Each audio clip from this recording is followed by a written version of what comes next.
Welcome, everyone, to the Virtual Ball Boys podcast. My name is Chris, and of course, I am joined yet again by my good friend, Matt. Hey, Chris, pick a card. Okay, so, full disclosure, we're not in the same room. Just think of a card in your head. Okay, Think of a card in your head. okay, I have it in my head. Is it the Nine of Clubs? That is not, nope, Damn it. nowhere close. Two of Diamonds? No, that's not. Ace of Hearts? Okay, I'm gonna write my card down, and then maybe at some point in this episode you'll get it right. Wait, what was the last one you said? I said Ace of Hearts. No, oh no, yeah, no, not even close. Okay. All right, I'm gonna keep guessing throughout the episode. Okay, then I'll if I'm gonna look back at this and be like, why did I write that down? And all right, welcome everyone to the Virtual Ball Boys. Pretty much a rock chalk week of the season. One of the everything pretty much went as planned. Nothing super crazy ended up happening, at least in terms of the results, the final results of things. So yeah.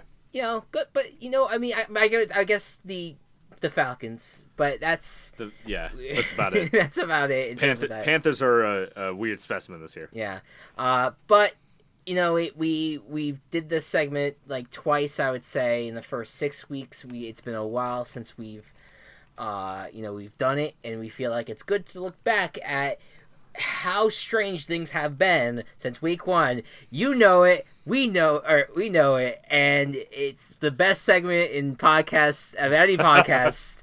You Know What's Weird is back.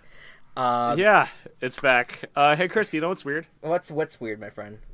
The NFC playoff race really isn't that close right now. For such a stacked division, you look at the playoff teams right now, they're the division winners plus the Seahawks and the Vikings, both of whom are at 8 wins. Pretty much, I think every NFC playoff team right now is at 8 wins. Yeah, that's essentially it at the moment. Yeah, except maybe the Cowboys. Well, Cowboys are at 6. It's a special case because it's a bad division. But special case, it's a bad division. But still, the NFC playoff race is not close. Mm-mm. There are really only I guess 7 teams in the race if you count the Eagles and the Cowboys as racing each other still. Mm-hmm. But in terms of the wild card, the next highest win total behind the Seahawks and the Vikings are the Rams at 6 wins. Yeah. And then everyone else behind that has 5. It's for such a stacked conference, and a conference we expect a lot out of year after year. There's just not a lot of there's just not a ton of competition in terms of what there usually is. For the wild card races, so that's pretty weird. Yeah, it is, and essentially, all it's gonna take is for, like the Seahawks and the Vikings to each get a win, and like half the teams that are in contention that are not in the playoff picture are going to be eliminated. Like within the next 2 weeks, you could see like 5 NFC teams just drop off the face of the planet because there's no way they can breach the playoffs in their current state. The Cardinals, the Falcons, the Bucks, the Giants, Redskins could be eliminated in the next 2 weeks. I mean, it's crazy. And the Lions aren't far behind. And then you have teams like the Bears that they could keep on losing, and that gets into a rough situation. And then the Panthers. I mean, Panthers who are still technically in the race. And I think that probably the only ones that I could see really, trying to stay in it as long as possible. I mean, definitely Cowboys, Eagles. That's gonna be a close race probably till the end. But Rams and Panthers. I mean, that's the only 2 teams I could see out in terms of outside the playoff picture that I could see really contending at this point. It's crazy. Yeah, it is wild. You know what else is weird? What's that? Speaking of the NFC, I find it that the Niners and Packers being the top 2 teams in our current playoff picture is just wild. Because we look at the Niners and Packers of the last few years. uh, what feels like they should have been better last year. Both of these teams, were not. Niners were especially bad. They lost Jimmy G, of course, and that was a big part of it. But they were just outright abysmal, and I didn't think anyone would have expected them to be Super Bowl contenders this year, maybe at least playoff contenders. But they came out swinging, and they only lost their first game, 2 weeks ago. It's kind of nuts in that sense. And the Packers, we talk so much about the change of, they've needed to move on from Mike McCarthy for a while, and I didn't know whether or not the team was deep enough to necessarily have that turnaround, have that impact be seen, in the first year. But so far, they're 8-2, and they look good. I mean, they're having these games where they're kind of close, and things could change where they end up being like a 3 seed. I could totally see that. But just all things considered, the fact that they're the right now the second best team in the NFC, at least seed wise, that's really good improvement, and it shows the Packers are in the right hands right now. It's crazy. Yeah, it's really wild. Who would have thought that Matt LaFleur was cut out for this, and that I still have a little doubts in the sneezed on by Sean McVay coaching tree. Yes. But he did a good job. Yeah, I'll give him that. Yeah. No sound effect Matt Watch for doing a good job. It's saving us from that because you did a good job. Yeah. Hey Chris, you don't really piss us at my porch. What's that? The Patriots offense sucks. Yeah. You every year after year, Tom Brady finds whatever receivers he can from Walmart and just wins the Super Bowl. No matter who it is. Like it's Julian Edelman one year. It's Brandon Cooks the next year, and Brandon Cooks is a great wide receiver.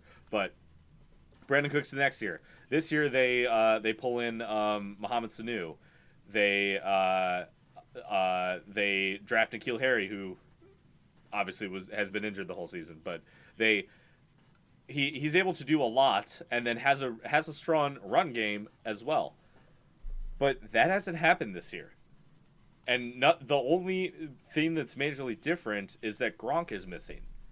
But Gronk has been missing a lot in the past. Like, this isn't a new thing to just not have Gronk. The Patriots are used to not having Gronk recently. So it's weird that that it's the defense that is keeping the Patriots as dominant as they are. Yeah, I think that's a kind of a poor excuse, I think, because you're exactly the reasons that you said, because they have been able to figure things out. Their offensive line has been terrible, and they are, luckily this week, seems like they're going to get Isaiah Wynn back, who was their first round draft pick a few years ago. Hasn't played yet, or hasn't played a ton yet, but it seems like he's going to be coming back, and that's going to help them. But you're right. It's like it seems like this offense is going through Edelman a lot, and not that you have guys like Dorsett and Sanu who show up every once in a while, but it's just not the same receiving group. And you have to be honest about, and certainly the run game too is just abysmal. No one's really, Sonny Michel's not really getting open, but that's probably also a product of the offensive line. Mm-hmm. But we have to have an honest conversation about Brady, because I think constantly people are. I find this with the analysts on TV. They keep on saying, it'll always come together because it's the Patriots, and it'll always Brady is he's brilliant in many ways, and that he's going to be able to be the guy on the last in the 2-minute drill, or he's going to, you always can rely on him. Can you though? Because here's the thing: it's in recent time. I mean, I look again. He's a brilliant quarterback, and I'm sure that 2-minute drill guy could end up coming out and kicking that narrative aside. But he is not the same guy. He clearly looks older, and he has not been playing at the same level. He's still good. He's still a top 10 quarterback in the league. He's not a top 5 quarterback in the league. I don't think that right now. No, not absolutely not. And I honestly think that if the Patriots end up with a Super Bowl win this year, I hope they don't, but if they do, I think Tom Brady's play this season is enough reason to say, hey, I'm done. Mm-hmm. I won 3 out of the last 4. I'm more decorated than any other NFL franchise as a single person. Mm-hmm. Call it quits. That's what I would do if I was him. If I was able to get it done this year, I would get it done and be done. Mm-hmm. Yeah, but he's probably not. And I've also seen, it's weird that I've seen like news articles that that are saying like, oh, what if Tom Brady played for another team? I legitimately do not think that would ever happen. No one would, like, I don't know. I don't think that it makes sense at Tom Brady's point in his career to go and be anywhere else. There's been talk about him having the option this year where he can opt out of his contract and potentially, be a free agent and, explore options. There's also been the rumors that him and his trainer have both put their houses on sale, which that's a fact. That's not necessarily reported, but both of their houses are on sale in the New England area. So, there is some things that you could look at and be like, it could happen. But for me, having the past few years, what it's been like being a football fan in this day and age, you don't see any hope of this Patriots, that duo at least with Brady and Belichick going down until they retire. Yeah, and someone else takes a snap. But like even the doubt of like them even retiring, like I can still imagine both of them like playing, or at least Brady playing until his 50s and Belichick coaching to his 90s. I mean, I've given up all hope on that front. But I think it's fair to look at it and be like, it's nearing the end. It seems like it's nearing the end, at least. Yep. You know what takes my intestines out of my body and uses it as jump rope? I'm scared of what the more intense one after that is going to be. Well, it's so frustrating every single year when you have teams that think that it seems like they're going to do really well and they just flatline, and it's been the case for a lot of teams this year. If you look at the NFC, I mean, the Bears are probably one of the biggest disappointments, if not the biggest disappointment in the league, in the sense that they were a top defense that was going to have that even if it was at least a little limited offense, that Matt Nagy would figure it out, because he's supposed to be this offensive genius of some sort, and it not only has Trubisky been a letdown, and we can go on about Trubisky, but the defense has been injury riddled and also just not at the power it used to be. Matt Nagy is not the coach that he was last year. A lot of questions have been asked about his ability to be able to lead this team. And Ryan Pace's legacy is looking even worse. And now there might start to be a legitimate argument that the Khalil Mack trade may have been in favor of the Raiders. Yeah. There is a legitimate argument there, because Mack has not showed up at all. It's rough. Wild. It's rough. And so this season, as the resident Bears fan, this season has been wild. Yeah. In terms of expectations versus reality. Mm-hmm. It's every internet meme that you've ever seen with that. Expectations versus reality, that's the Chicago Bears this year. Yeah. And outside of that, you have a team like the Falcons that should have been able to contend this year, and they just were so bad, like really bad, except for the last 2 weeks where they've turned it around. It looked like the team that should have been contending this entire time. I don't know what the difference was there, and I know that they adjusted the coaching staff a little bit, and that apparently it has been working, and now you have to really question. I mean, I know that this may save Dan Quinn's job, but you have to really question what he was thinking. If that was the sole thing you had to do in order for the Falcons to play well again, I don't know. The Rams are disappointing. They should have been a world-beating team as we expected, especially with a defense that looked good on paper, with the offense that has been great. And the defense has played all right, and the offense has been terrible, has been awful this year.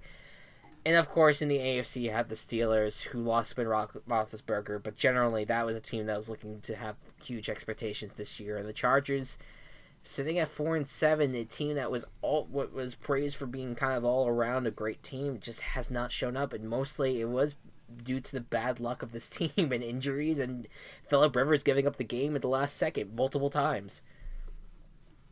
Yeah, it's rough with a lot of these teams that you expected so much out of. Yeah.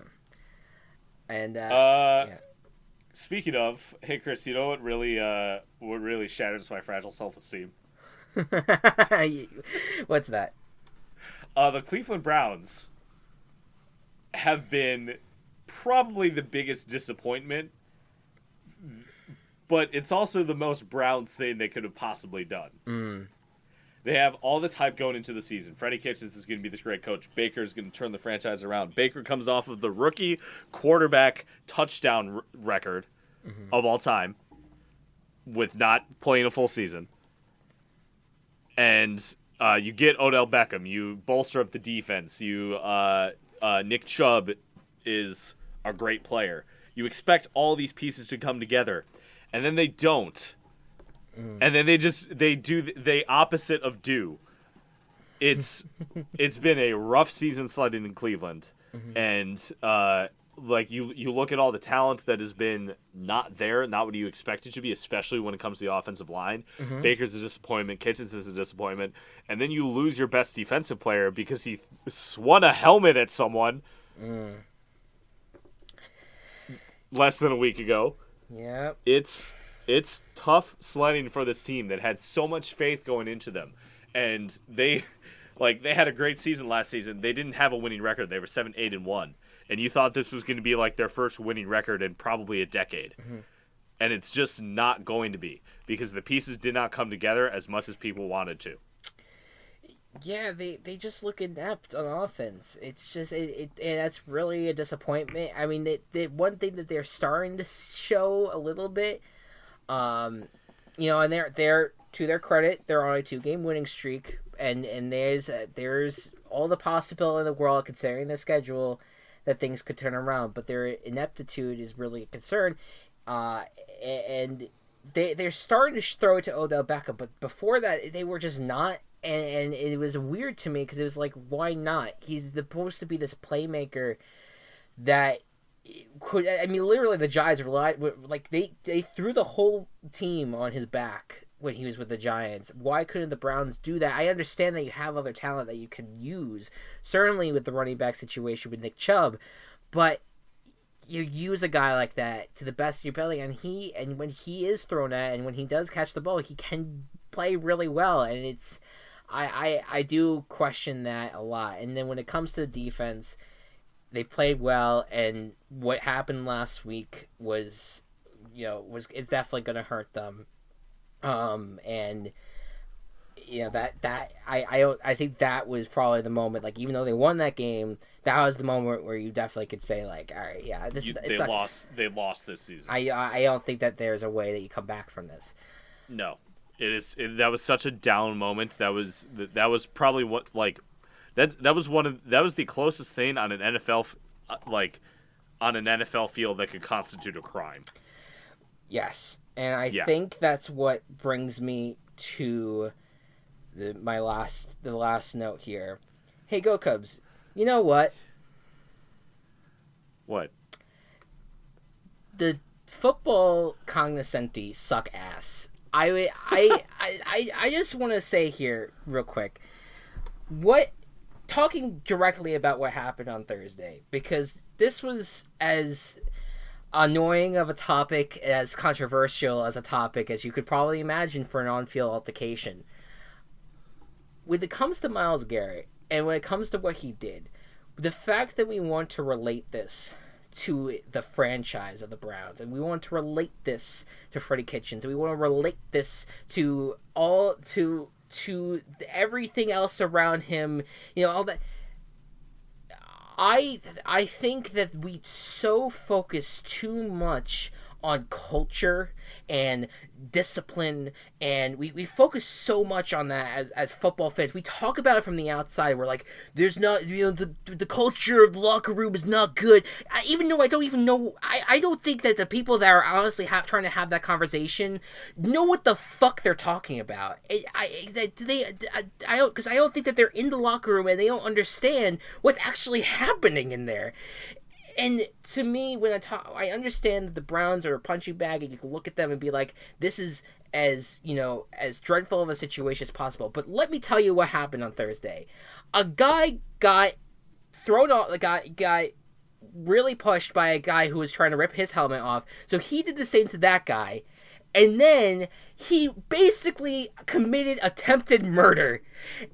And that's all it was. You don't have to read into it. There's nothing more to it. That was the situation. Myles Garrett committed attempted murder because he got enraged by what Mason Rudolph was trying to do. And I am in the camp that says that Mason Rudolph, I certainly did not want to see what happened to him happen, and I'm absolutely against what Myles Garrett did. I think that there should have been some kind of discipline on Mason Rudolph's part, because he did kind of trigger that fight. And he also went to punch Myles Garrett in the balls, which what triggered Myles Garrett to throw his helmet at him. I'm just saying that there was plenty of factors in that fight. And then Marcus Pouncey got suspended, and the one guy that kind of ran over and like just pushed Mason Rudolph down, that guy got suspended. Like it was a complete and utter mess on both sides, and Myles Garrett was the worst perpetrator of it. I don't even want to look at it from a football angle. I look at it as that was fucked up what happened, and I'm so sick and tired of this football world just constantly being consumed by, oh, I wonder how this is going to affect the Browns. Fuck this. It's the same. Who cares what happened with the Browns? The guy nearly died. Come on, this is ridiculous. Yeah. Stop talking about it. Like, I know we were just talking about it, but it's the giving it attention, or saying that there's a bigger thing, there's a bigger thing at place that caused that. Yeah. I just don't. I agree with you. I don't think it's there. Yeah. People read into like you get certain personalities, I think, that may upset you, say, the locker room, that may impact how other players on the team feel and bring stuff down, but it's not an overall NFL thing that I think a lot of people.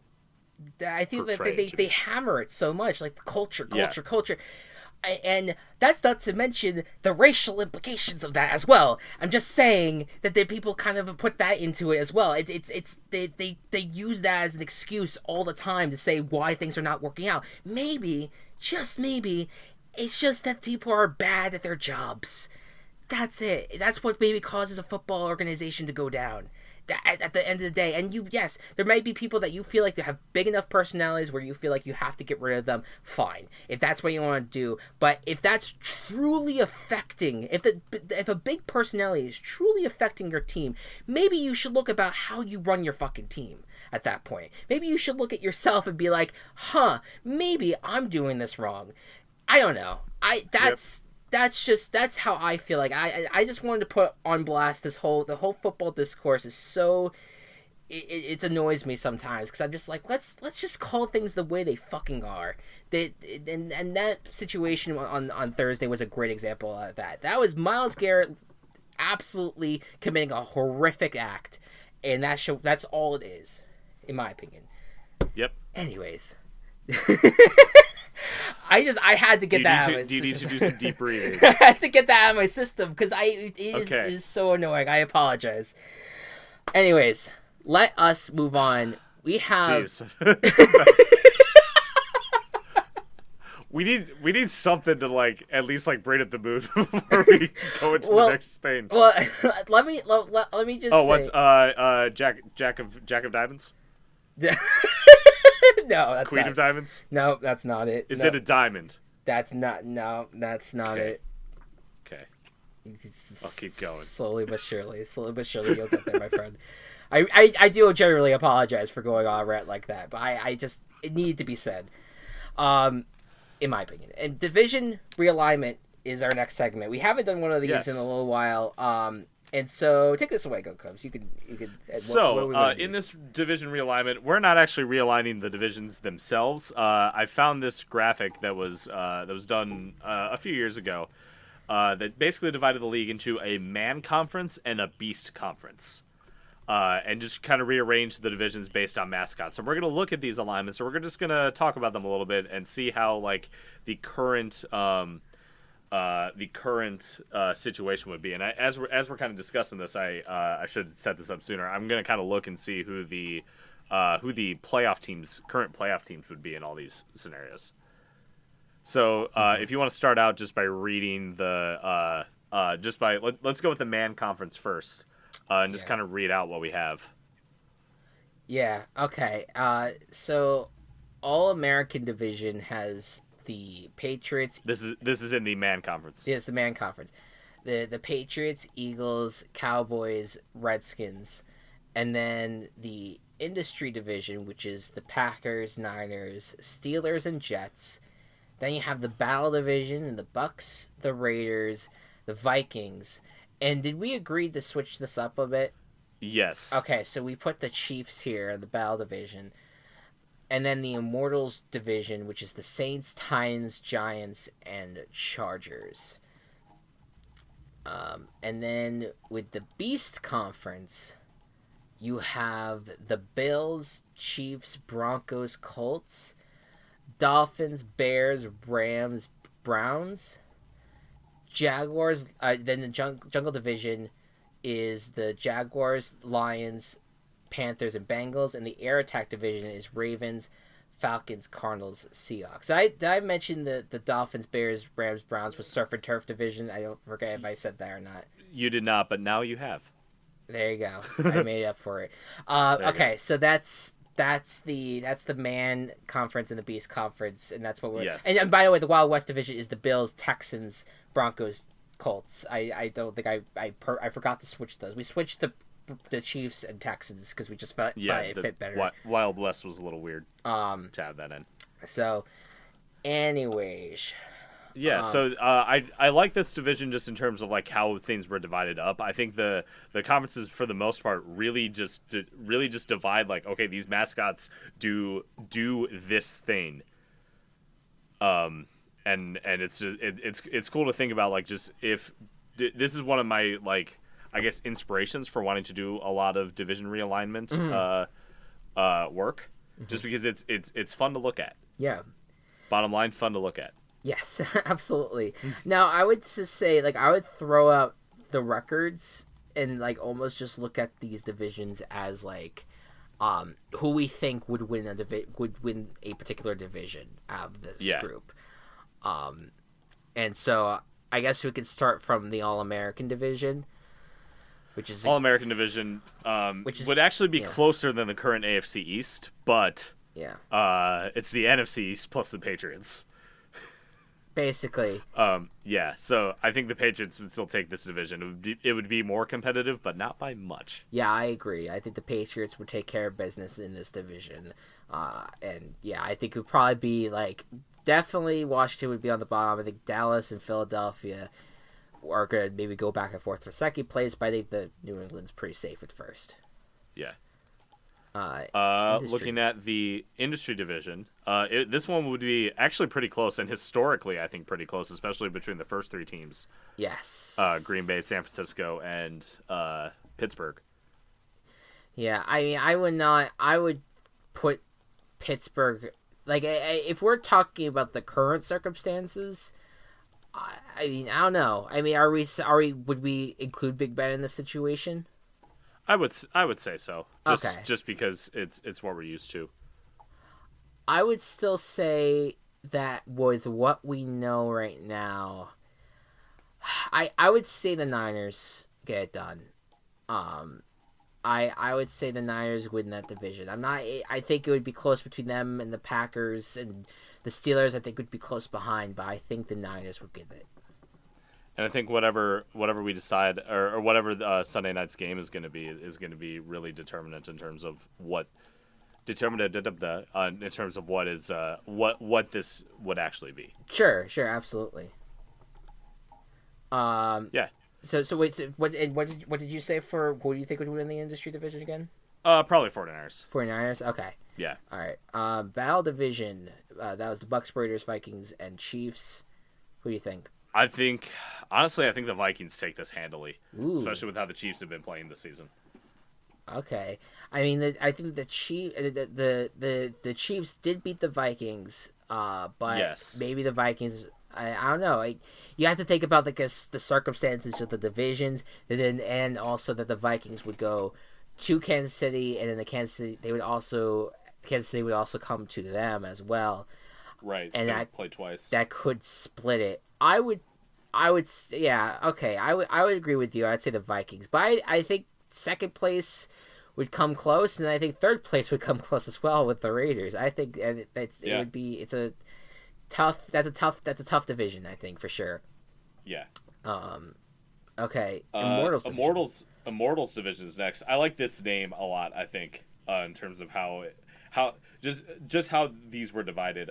Immortals division are the Saints, the Titans, the Giants, and the Chargers.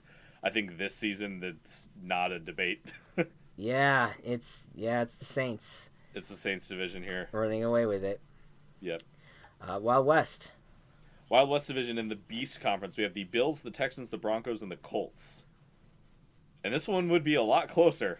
This one might actually be one of the better divisions right now. Yeah, At least closer divisions between the Bills, the Texans, and the Colts. I would say Texans.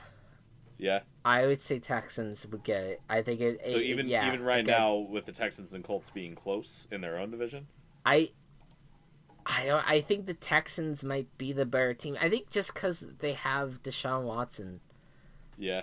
I think that they get it done in this one. Okay. Surf and Turf. Surf and Turf, the conference of disappointing teams. Yes, indeed. Wait, the Dolphins are disappointing in the sense that they're winning. Yeah, they're winning, and that's disappointing. The Rams would take care of it. I think if the Bears had Akeem Hicks, I would go with the Bears. I would actually, weirdly, I would say the Browns. Really? I would say just cause. Well, I think in the circumstances that we have, and I guess if the season restarted from scratch and it was the same rosters, maybe the Bears would win it. But I just think that I don't know. I just think that this has been the argument the entire fucking season. But I just think the talent on the Browns is really good and that they would get it done. I think you compare what has happened with the Rams, Bears, and Dolphins, and compare that with what the Ravens are doing, which I think they're just world beaters. And I think the Browns, this would be an easier division for the Browns to climb up in. Yeah. So I guess that's my argument for that. Yeah, we'll see. Jungle division. Cat Bowl. This is the cat. Every year. This is the cat division. My dream is to one day, and this will never happen because none of these teams are ever good at the same time. Is to one day have a Final Four of Panthers Lions on one side and Jaguars Bengals on the other side, competing in the championship games. That will never happen. It won't, but it would be amazing if it did happen that way. I would say Panthers. I guess I think that's the closest one. Jaguars would be close. I think those two would be in the race. This isn't one of the stronger divisions. No. But Panthers and Jaguars would still race each other pretty close, I think. Yeah, Panthers. I'm all for. I'm all aboard that. About time. No, I'm kidding. And the air attack division is the Ravens, Falcons, Cardinals, Seahawks again. It's the Birds minus the Eagles. Man. I would say Ravens. You gotta go with the Ravens right now. Yeah, they're good. They're really good. I like that. I like this division a lot. Obviously the Redbirds here have had not great years, but the Seahawks are strong, the Ravens are strong, and the Cardinals and Falcons have been good recently. So yeah, I like it. I like the division a lot. I would say Ravens though would win it. So yep. There you go. There's another episode of divisional realignment for you. Any more guesses before we turn to picks? So you said it wasn't diamonds. And it's yes. And you said it wasn't close to my first guess. Is it hearts? I got to narrow it down somehow. I'm not going to just keep saying All card right, names all this right. entire Yeah, I'll give you podcast. I'll give you hearts. I'll give you Give you hearts. hearts, 5 of hearts. Oh, you got it right there. Oh yeah, all right. I was hoping it would be the finale thing, but I'll take it. That was the card on the bottom of my deck that I have in my hands right now that I was just looking the at. very last card. Wow, rough. All right. Anyways, all right. It's time for picks. As we said, average week, and I was telling Go Cubs before we got started here. We got, for the first time this season, both of our guarantees right in the same week. Period. At first I thought it was just, we got our guarantees right and both of our Team Chaos is wrong, so that kind of, equals everything out. No, this was the first time all freaking season that we got both of our guarantees right at the same time at all. That's wild to me. You come to this podcast for expert football analysis. Yeah. I'm sorry. And you leave with a nice dose of, maybe like a candy bar at the end. That's just like just something to nibble on and maybe like throw away after the fact because it won't do well with your system. All right, so we went 10-4, and so that was 6 points for both of us overall. So at the moment, I sit at 96-65 with 27 points in all, and I sit at 94-67 with 23 points. Yeah, so. Still pretty close, and anything could happen. So let us dive into the games. And we start out with Thursday Night Football. I'll take this one. The Colts go to Houston to take on the Texans in basically right now a battle for the division. Both of these teams are sitting at 6-4. The winner will be the new leader in the division. And basically right now, whoever loses will be kicked out of the playoff picture, at least temporarily, while the Raiders will take the 6th seed. So that's kind of what's at stake at the moment. That's weird. It's not. We're at a point where, it's anything can happen, and it won't really drastically change anything. Like the Colts or Texans, whoever end up losing, they'll still be in the playoff race. They'll still be in fine shape, but it gets hurt a little bit, and the Texans have more at risk because they don't want to get swept by the Colts. What do you think is going to happen? This one's hard because the Texans got smacked last week, and the Colts won pretty well last week. Yeah. But I think the Ravens are a different breed of team right now. Yeah. I also just read a tweet saying that every team that played a game in London then had a bye and then lost the game after their bye. All right. Which may just be an interesting stat to say, hey, London fucked up these teams for a week, and then most of them turned out fine. Well, actually, the teams in the London games this year, like Raiders and Panthers and Texans are among the best of them. So, I still have confidence in the Texans here, especially at home, despite what happened last week. Yeah. I'm gonna go with the Texans. I'm gonna go with Texans as well. I'm not as much of a Colts believer as in the past, and I think that the Jaguars are just not the team that we thought they would be, and I don't think it's necessarily super impressive. I think the Colts are doing fine, and I mean, they'll be fine probably for the rest of the season, and we'll see if they can creep into the playoff picture. But I have too much faith in this Texans team that I can't see them not rebounding from what happened on Sunday. So I'm going Texans. All right. Next matchup, Tampa Bay Buccaneers take on the Atlanta Falcons. Atlanta Falcons on a 2-game division winning streak. At home facing on the Buccaneers, who are 3-7. The same record as the Falcons, but yet these teams seem so different.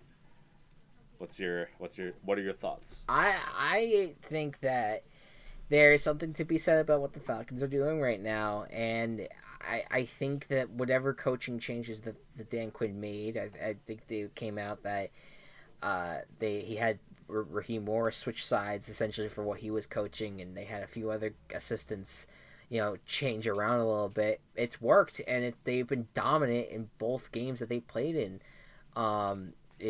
both wins that they had. So I think that the Falcons have turned a corner. I still don't think they make the playoffs, but I think that they make a run and they'll be a hard out. So I go Falcons at this point. Yeah, they fix their defense between this season and next season, and their offense stays the same, and I think they're set up for success next year. Yep. Let's go Falcons. All right, so Falcons for both. Next up, the Broncos at the Bills. And the Bills are, of course, coming off of a nice win over the Miami Dolphins. Took care of business there. Team. And as for the Broncos, they nearly pulled an incredible upset against the Vikings, but the Vikings ended up coming back and winning it. What do you think is going to happen in this one? I'm going to say the Bills still take care of business. Mm-hmm. I don't have much more to say than that. Both of these teams are playing as they are. The Bills are right now in the playoffs, which is weird, but I still think they'll be doing fine. I'm gonna stick with the Bills here. Yeah. I think the Bills. I think this is a good game to have because they're about to enter a really rough stretch with the Cowboys, Ravens, Steelers, and then Patriots. In 4 weeks. 4 Buffalo. So that's a little rough, and it's 3 of those games are on the road. So this is a rough stretch that the Bills are about to enter into. But I think that for now, especially being at home, they take care of business against a lowly Broncos team. So yes. I pick the Bills. All right, next up, our 2 teams face to face. New York Giants coming to Chicago to face the Bears.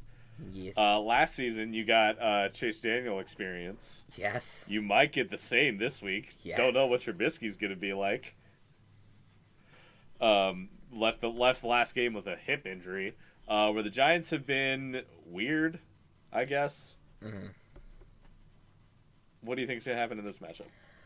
I mean, the good thing about the Giants is that their offense has played well, but their defense is holding them back big time. And I don't know. I think that there's a chance, and potentially a good chance, that Chase Daniels ends up playing this week. And I don't know. I think that regardless of who starts, I'm just gonna pick the Bears to just give some extra bulletin board material to the Giants so they can win this week. So I'm picking the Bears. I am picking the Bears as well. I think if Chase Daniel starts, it may be an improvement to the team. Who knows? Yep. Next matchup. Next matchup is the Steelers and the Bengals. And the Steelers are coming off of a really close and just brutal loss to the Browns. First time the Browns beat them in a long time. And the Bengals are just the Bengals at this point. It is wild to me that they think that starting this kid over Andy Dalton is going to do them any favors in terms of the wins. I get maybe for the developmental purposes. You got to see what they got. I get it. But, what are they going to do? Is this a chance for an upset, though, here? No. Joe Burrow will be the starting quarterback of the Cincinnati Bengals next year. Yeah, could happen. LSU's current quarterback would have been Tua, but unfortunate mishap. Yeah. Happened there. Steelers. Yeah, I'm gonna go Steelers as well at the moment. Like, you had the Dolphins this year, and then you still somehow had a team that was worse than them. Yeah, essentially, that's where we're at right now with the Bengals. It's a rough environment to be in. There are 2 teams worse than the Bengals right now, or than the Dolphins right now. That's Washington, right? Yep. Yeah, that's. Oh boy.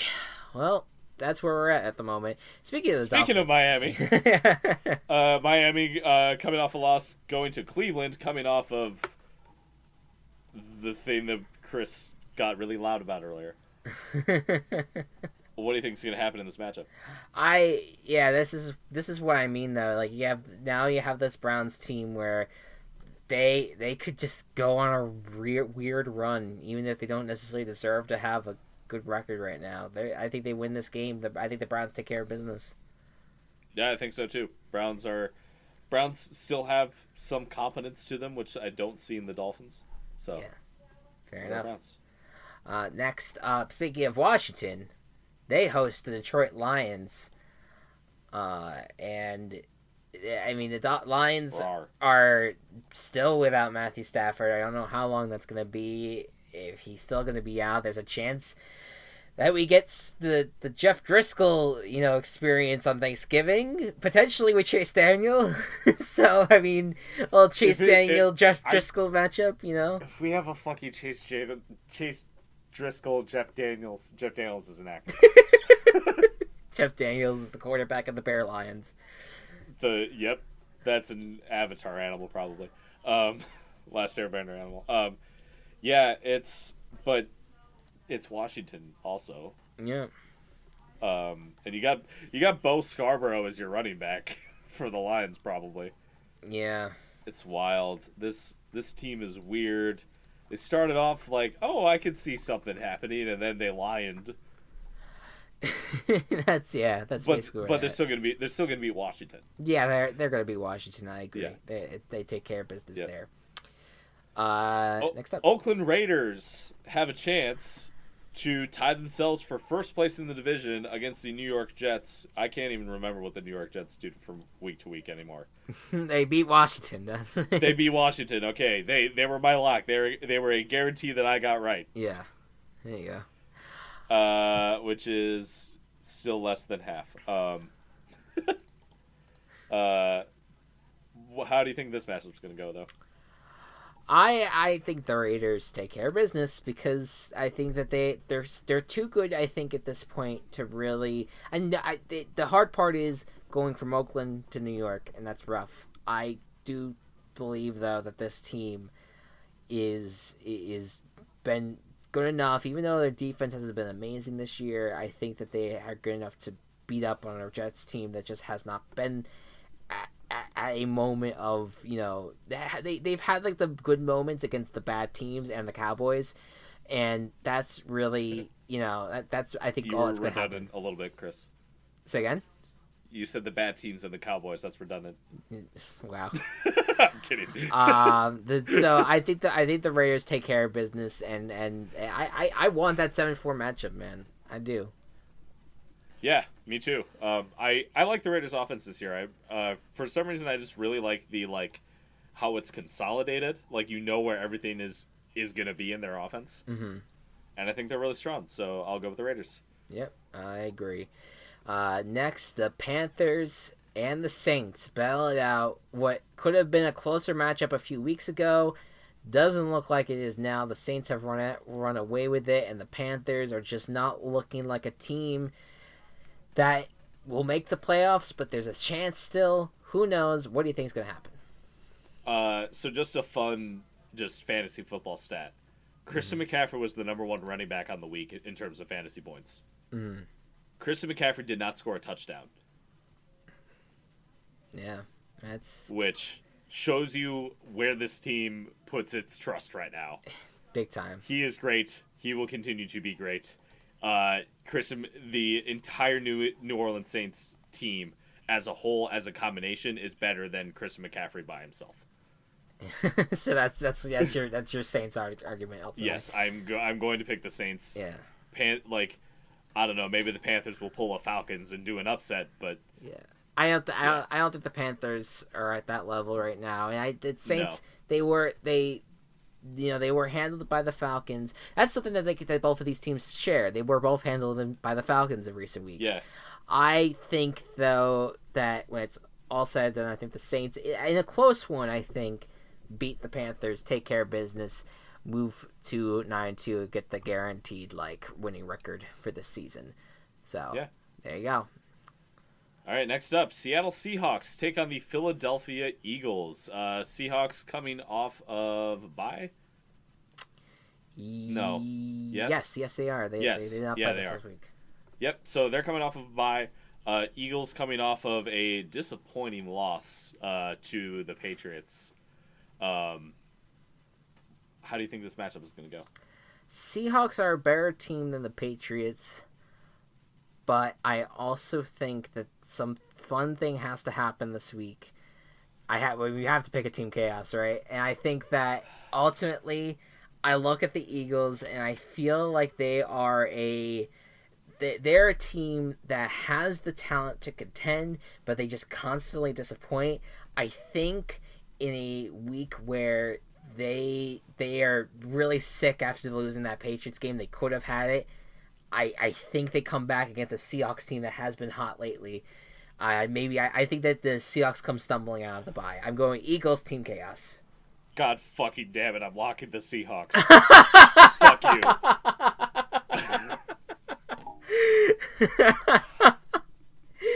Well, here we go. Here we go again. I love the Seahawks. I love the Seahawks too. They're so far the only team to take on the 49ers. Absolutely. And they Russell Wilson, still MVP candidate, might not be the front runner anymore after what Jackson did, but still like really up there. Yeah. Wilson's receiving core, if Tyler Lockett should get better, even if he's not, DK Metcalf, Josh Gordon, still gonna be good against the bad Eagle secondary. Yeah. And I think the Seahawks defense really started to show what they had against the 49ers. Yeah. So I'm gonna go with the Seahawks and locking them up. Yeah, I think it's a fair play, and I don't think I think that you're in much better shape in this one, but we'll see. Yeah, but here's the thing. If you're right, I lose more. If I'm right, I win less. That's true. I forgot that the stakes are different. You get the better deal if your team goes through. That's true. I'm sorry. I apologize for making this happen. But this is why we blindly do this, because we can have interactions like this where you hate my guts. Exactly. So that's fine. I heard you start talking. I wanted to just say God fucking damn it the entire time, but I wanted to let you finish your thought. Excellent. Next up, actually, wait. Did I? No, I do this one. No, I did. You're next. You're the white ones. I'm the gray ones. I think you say that all the time, but I think the way however you scroll, like the colors change. At least for me, I don't know why. They don't though. I don't know. Maybe it's my fucking monitor. Who knows? All right, Jaguars, Titans. Yeah. So the Jaguars recently broke their streak against the Titans in terms of, losing to them constantly, them being the heel. They finally got them, but that was in week 3 on Thursday Night Football, back when Gardner Minshew was at quarterback. Now Nick Foles is at quarterback, and the Titans defense is at another level. But can the Jaguars get some magic in that Foles offense that gets them the win? What do you think? This one is a little trickier. Mm-hmm. But I really trust Derrick Henry, and the Titans' offense has actually looked competent with Tannehill. I agree. Compared to with Mariota, and they did not have they played Mariota in week 3, correct? Yeah, Mariota. Yeah, that was. I think Tannehill has only been the starting quarterback for like 4 or 5 weeks now. Yeah, so I have a lot more trust in the Titans right now. I'm gonna stick with them as much as I love the Jaguars. I trust the Titans a little bit more right now. Yeah, no, I'm with you. I like the Titans a lot. I think that they take care of business on this one. I'm for the Titans. All right. Next up, I believe America's Game of the Week. We have Dallas Cowboys versus the New England Patriots. God, is it America's Game of the Week? What? I said, God, is it America's Game of the Week?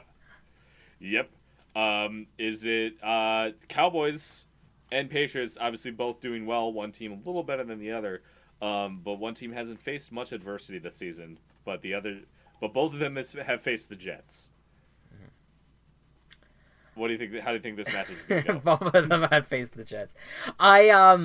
So I look at this. And first of all, I wanted to say we've given Dak a lot of crap, but he is a legit MVP candidate. Like he actually has Yeah. played. Oh yeah. He has played very well on the offense. On in terms of the his he has actually proven that he can be the driver of the offense, not Ezekiel Elliott. Like Elliott has actually taken a back page type thing where Dak Prescott kind of works his magic early on and Elliott finishes the job almost type thing. So it's starting to look like a balanced offensive attack for the Cowboys. With that said, I am not picking this Cowboys team over the Patriots at home, and I'm not for this Patriots conversation. I if you at all pick the Cowboys, I'm gonna be bad at you because I don't even want to hear the Cowboys beating the Patriots this week. I don't think it's gonna happen. I'm not gonna guarantee it, but I don't think it's gonna happen.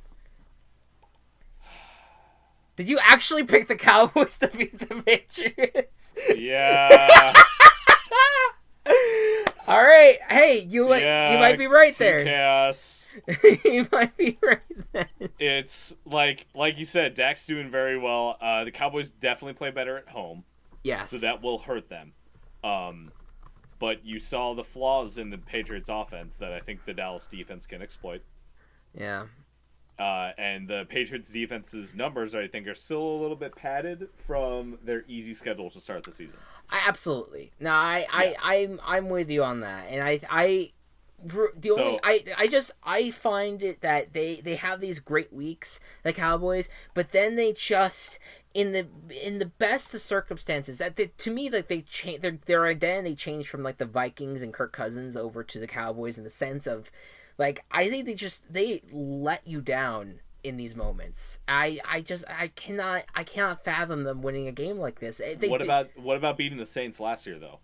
But to me that's different. That's last year. I'm talking about this year. I feel like this year they have just been in the moments where you think they could be truly great, they just haven't been. I mean, maybe the only thing I could think of is maybe the Eagles game on Sunday Night Football, and that's about it.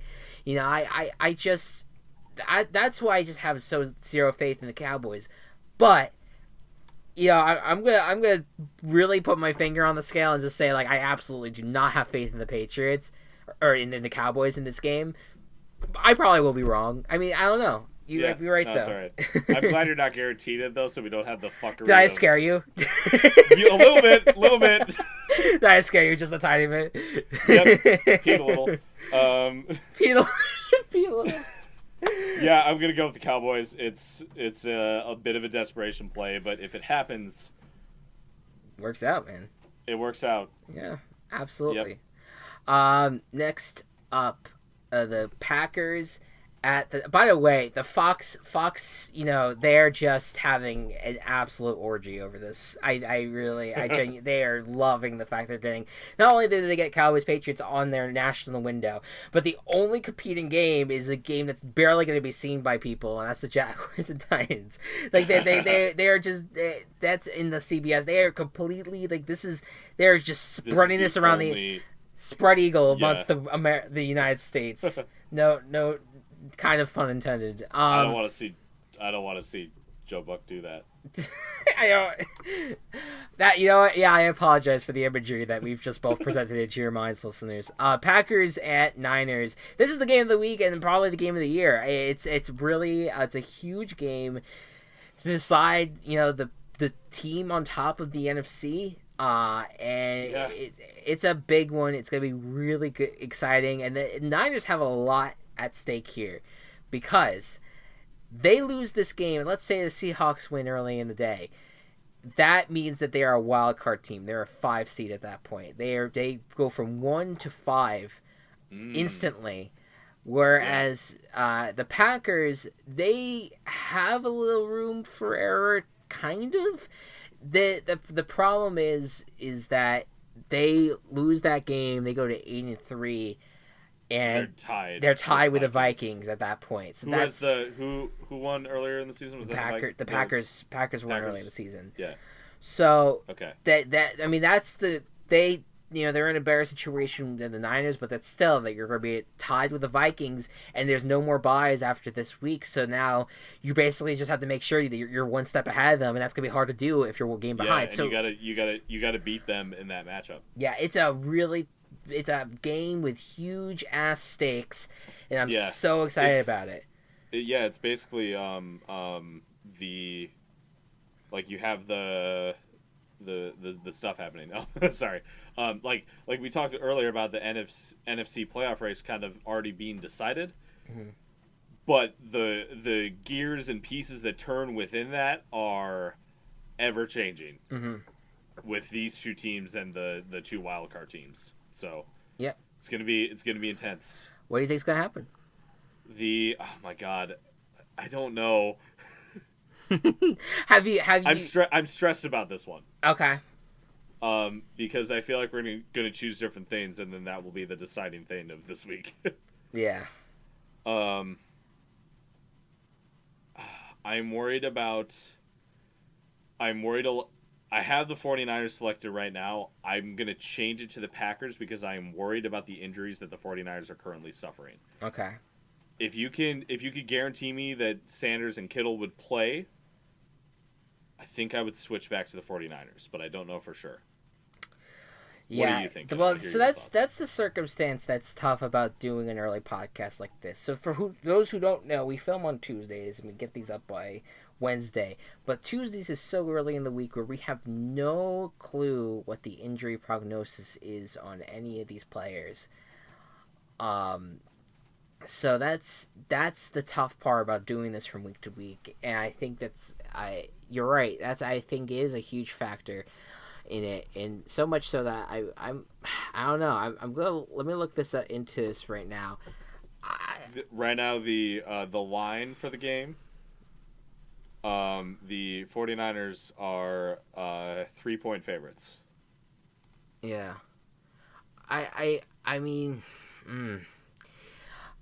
I think that the defense is the big thing because that's a more healthier unit right now. And the Packers are coming off a bye. Like that's another thing too that has to be considered here. That the Packers coming off of a bye have a great chance to be more adjusted than the Niners. Yeah, you know what? I'm kind of with you. I also had the Niners selected, but I think the Packers might be the better shot just because healthier, and I think that they are, they are going to be more prepared for a game like this, especially with having just been on bye. I mean, sometimes it's tough because I think the bye can stumble a team as well, but the bye has stumbled the teams a lot this year. So, I mean, just look at the Saints. Yeah, no, for sure. Every team coming back from London, the bye hasn't been kind to everyone. So, yeah. I don't know if I would necessarily believe that adage. Yeah, it's.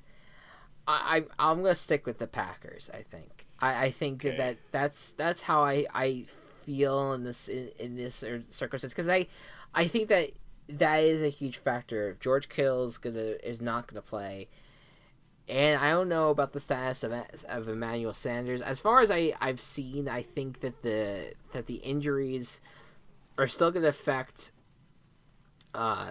Are still going to affect Kittle. I think that Sanders is going to play though. I think that Sanders is a pretty much safe in it, even though he has been playing on an injury, and there is certainly a case where it might be like, oh, we'll hold him out for this game. I doubt that though. I doubt that in a big game like this they would hold Emmanuel Sanders out. Yeah, I doubt that too. Yeah, so it's hard. I will be rooting strong for the 49ers. Right. I want that being made clear. Yeah. But the you also have to consider that they played close with the Cardinals at home, and that might be just because they played so close to one another, where the Cardinals could have, that should have just been divisional, angst or whatever you want to call it. But I just think though. That kind of shows right now that the Niners they're kind of in a tough part of their schedule, kind of a tough part of their timeline at the moment, where I would say that the Packers, they just might be more prepared. They might just be more ready for a game like this. So that's why I'm going to stick with what I have. So I'm going Packers. I think so too. I'll stick Packers. I don't like it, but Yeah. thinking realistically about all these situations, I think that's the right play. Yeah. And Monday nights, Baltimore, coming off of a trouncing of Houston, taking on the Los Angeles Rams, who very much outplayed the Bears, but still wasn't pretty. Yeah. What do you think's gonna happen? I believe in the Ravens. I have faith in the Ravens. I'm guaranteeing the Ravens. Yeah. I think that the Rams are going to be... The Rams are just not the team that I can look at right now and say that they're even like playoff contenders. It's just they're a rough watch overall, and I think that certainly the defense could be a factor. Maybe home field advantage might be a factor. Who knows? I have more faith in the Baltimore team that has just week to week been annihilating people. So I'll go Ravens. Yeah, I agree. This is my favorite team to watch this season. I have the just for like reference, I have I got the Ticketmaster app on my phone because I went to a live show the other day. Not a sponsor. And you can set the colors of the app logo to whatever football team you want. Mm. And it's set to Ravens colors right now. There you go. Because of how much I want the Ravens to succeed this season. I want the Ravens to win it all. Yeah. And I want them to win this game. Yeah, and also because you want to like disown your current team in a way right now, in a sense. Yeah. Not disown, but just say like, "Hey, look at that! I want that." Can you give me that, please? Please. All right, so there you go. That's our picks. We disagreed on 2, both of which were Team Chaoses, plus one that was a guarantee as well. Ugh. So. That will be interesting. I'm not going to come back with shit like this. With weeks like this. Do you want to shift your guarantee to someone else? Or do you... No. You like the risk at this point? I like that. No, I actually think the Seahawks are going to win the game. So okay. I'm sticking with it. Yeah, no, you'll be fine. You'll make it through. All right. Yeah. So there you go. Then, as we talked about last week a little bit, and we'll talk about it again... Episode 1 is out now for Table Party. It is up on our YouTube channel, which is linked in our Twitter bio. If you are going to @Team Chaos Pods, you can go there right now, and you click on the YouTube link. That's there. We've been advertising on there as well. It's our tabletop podcast led by our good friend and animator, Mr. Matt Walsh. So he's getting the job done, and it's been a nice run thus far. We're gonna get to the filming more very soon, but you at least have episode 1 and I believe episode 2 in the bank. Episode 2 is not out yet, but it'll come out. Yes. I think in the next 2 weeks. I think he said the schedule is gonna be. So there you go. So enjoy that. Looking forward to that, and I think that covers it all. So thank you all so much for listening. See you next week. For more exciting football, good night and good ball. Virtual Ball Boys has been brought to you by Team Chaos Productions. Find us on Twitter @Virtual Ball Boys and find more of our work at Team Chaos Pods.